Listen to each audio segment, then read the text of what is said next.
जिस भारत देश के आध्यात्मिक ज्ञान को प्राप्त करने के लिए दूर देशावर से हजारों सालों से लोग आते रहे हैं और आते रहेंगे, ऐसे असाधारण ज्ञान को हमने कभी उच्च दृष्टि से देखा ही नहीं। ऐसे असाधारण ज्ञान को हमने कभी हो सके उतना महत्व ही नहीं दिया है। या तो हम अहंकार के कारण कहते हैं कि ये मैं बाद में कर लूंगा, या तो हम अहंकार के कारण कहते हैं कि ये सब मुझे पता है, या तो दुर्भाग्यवश और दुर्बुद्धिवश हम कहते हैं कि ये कपोल कल्पित है और ये हमारे काम का नहीं है। ऐसी अनेक बातें बार बार करके महान साधु और संतों ने, महापुरुषों ने हमें बार बार जो कहा कि आप इस अध्यात्म ज्ञान के समुद्र में डुबकी लगाइए, उससे हम दूर ही भागते रहते हैं। हमें लगता है कि ये बातें बहुत सामान्य हैं, इसलिए क्योंकि हमें ये जन्म से मिली है। कर्म का सिद्धांत, पूर्व जन्म, पुनर्जन्म, ये बात हमने जन्म से जानी। किसी ऐसे देश में जाके देखिए जहाँ पे ये बात बहुत रेयर हो, बहुत कम जानने और सुनने को मिलती हो, और फिर रिसर्च से ये बात साबित हुई हो, तो जो लोग जानते हैं उनको उसका महत्व कितना असाधारण लगता है, अति असाधारण लगता है। लेकिन जो हमें पहले से मिला है, हम उसका महत्व नहीं जानते। आज मित्रों एक घटना की बात कर रहा हूं। इस घटना को जानकर हमें अपने आप को मोलना है। 1300-1400 साल पहले की बात है। चीन देश के महान प्रवासी ह्यूएन सांग भारत में आए थे। क्यों आए थे? कुछ देने के लिए नहीं, लेने के लिए। भारत में पड़ा हुआ अद्भुत ज्ञान लेने के लिए। अति आश्चर्यवश, अति उत्कंठावश वो भारत में आए थे। सालों तक वो भारत में रहे। भारत के प्राचीन विश्वविद्यालयों में उन्होंने ज्ञान अर्जित किया। महान साधु संतों के पास से उन्होंने ज्ञान अर्जित किया। भिक्षुओं के पास से उन्होंने ज्ञान अर्जित किया। सालों उन्होंने और अन्य चीनी विद्यार्थियों ने मेहनत करके बहुत सारे ग्रंथ लिखे। जो ग्रंथ भारत में थे ही, हमारे पास थे ही, लेकिन तब प्रिंटिंग या तो जेरोक्स जैसी सुविधाएं नहीं थी। इसलिए वो ग्रंथ उन्होंने फिर से सालों की मेहनत से अपने हाथ से वापस लिखे, जिससे वो अपने देश में वो ले जा सके और वो अमूल्य ज्ञान अपने देश में बांट सके। मैं आज सिर्फ ह्यूएन सांग की बात ही आपको करूंगा। ऐसे तो अनेक महान यात्री हुए जो भारत में आए और उन्होंने भारत का अद्भुत ज्ञान अपने देश के लोगों को जाकर बांटा, और वो वहां पे महान कहलाए क्योंकि वो ज्ञान ही महान था।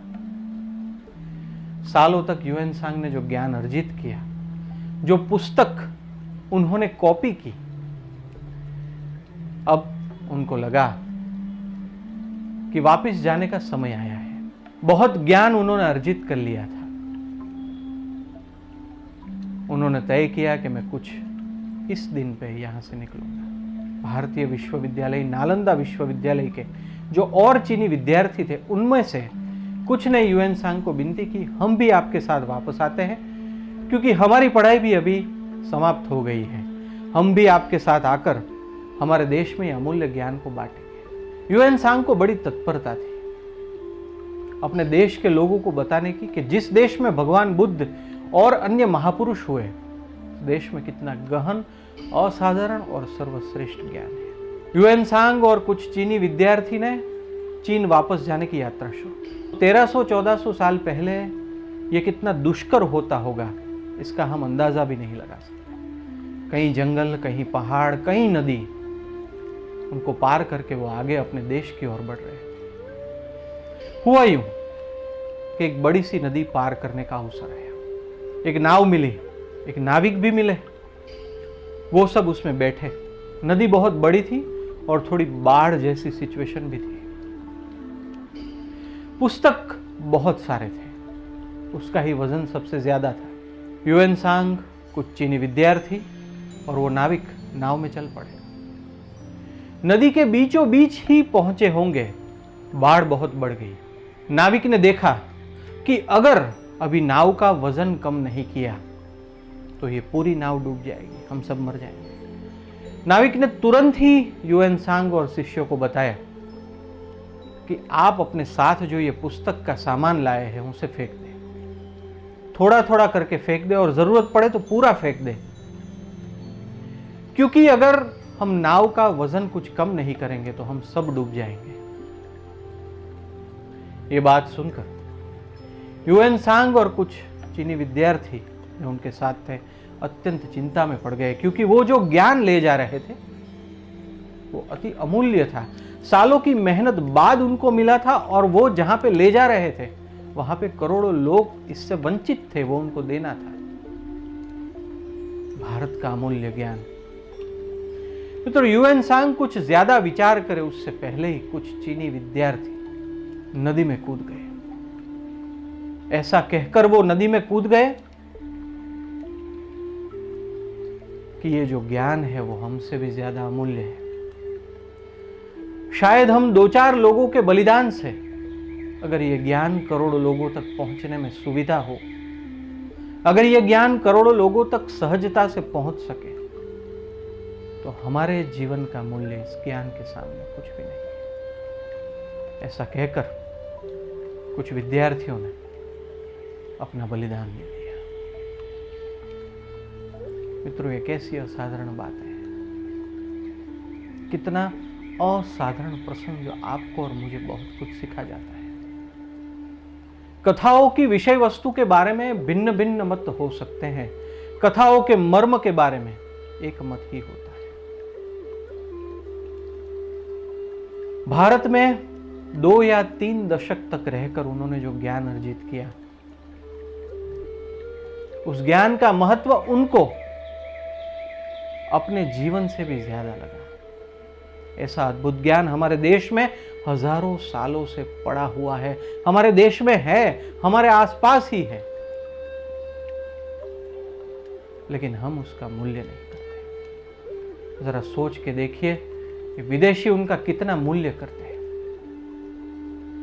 भारत की कई आध्यात्मिक जगहों पर आज भी आप जाके देखिए, आपको भारत के लोगों से ज्यादा विदेशी लोग मिलेंगे जो सत्य को ढूंढने आए हैं।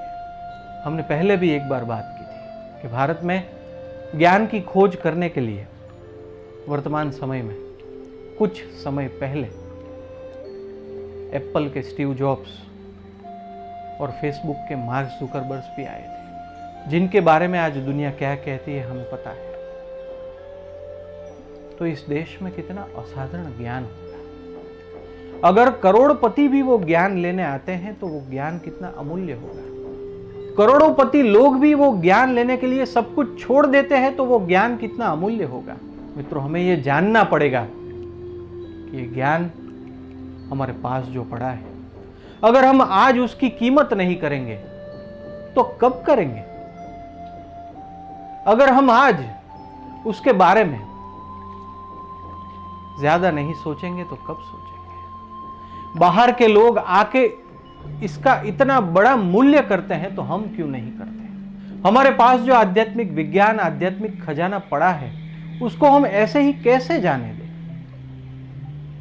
जो हमारे भवांतर का, अनंत काल का दुख दूर कर सके, उस ज्ञान की हम कीमत क्यों नहीं करते? अगर हजारों साल पहले कई लोगों ने, या तो आज भी कई लोग अपने जीवन और अपने पास रही हुई संपत्ति की परवाह न करते हुए इस ज्ञान को अर्जित करने का प्रयत्न करते हैं, तो हमारा भारतीय आध्यात्मिक ज्ञान कितना असाधारण और महत्वपूर्ण है।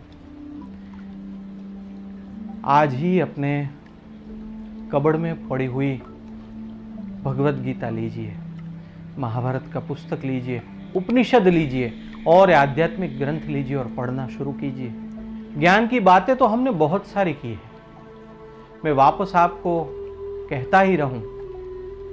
इससे ज्यादा आज ये महत्वपूर्ण है कि हम खुद सोचें। जिस ज्ञान को पाने के लिए हमारे देश में अब तक लाखों करोड़ों लोगों ने अपना जीवन समर्पित किया, विदेशों से हजारों लोग आए और उन्होंने अपना जीवन बिताया, उस ज्ञान में कुछ तो असाधारण होगा, जो हमने आज तक देखने का प्रयत्न ही नहीं किया।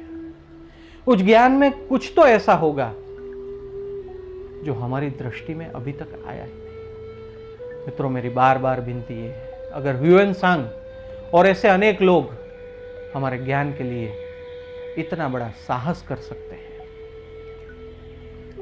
तो हम सिर्फ वो ज्ञान अर्जित करने के लिए रोज कुछ समय नहीं दे सकते, दे ही सकते। ये तो हमारे लाभ की बात है, हमारे फायदे की बात है। हमारे फायदे की बात हम क्यों जाने दें? आज ही सोचे मित्रों कि हमारे पास क्या है और उसकी हमने क्या कीमत की है। हमारा अमूल्य भारतीय ज्ञान हमारे सारे दुखों को अनंत काल तक मिटा सकता है। ऐसे आध्यात्मिक ज्ञान के सागर में अगर हम डुबकी न लगाएं और ऐसे ही अपना जीवन बिता दें, तो हमसे बड़ा मूर्ख कोई नहीं है।